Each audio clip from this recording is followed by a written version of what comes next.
বলিউডে নায়ক নায়িকাদের পারিশ্রমিক বৈষম্য আলোচনা চলছে বহুদিন ধরেই।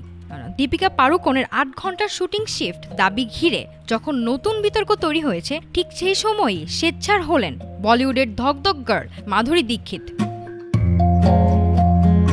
মাধুরীর স্পষ্ট বক্তব্য, ওই বৈষম্য শুধু ফিল্ম ইন্ডাস্ট্রিতেই নয়, প্রায় সব কর্পোরেট ক্ষেত্রেই রয়েছে। তিনি বলেন, নায়িকাদেরও পারিশ্রমিক বাড়ানো উচিত। আমি বলছি না পুরুষদের থেকে বেশি দিতে হবে, কিন্তু কোথাও একটা সমতা বজায় রাখা তো দরকার।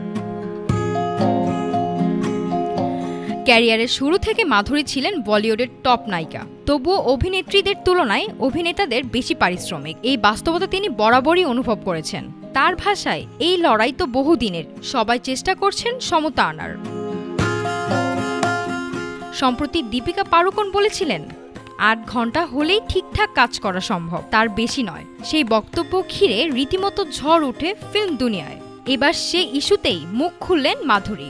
আমরা মিসেস দেশপান্ডের ছবিতে প্রতিদিন ১২ ঘন্টা, কখনো তার চেয়েও বেশি কাজ করেছি। তার ধারণা, প্রত্যেকের কাজের ধরন আলাদা, আর সময় নির্ধারণের অধিকার প্রতিটি শিল্পীরই থাকা উচিত।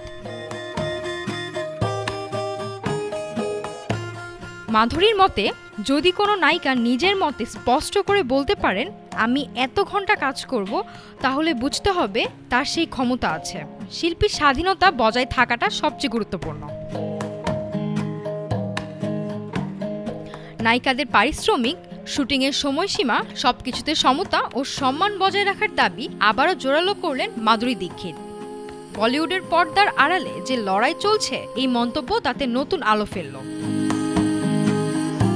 সামিয়া ইসলাম, ঢাকা টুডে।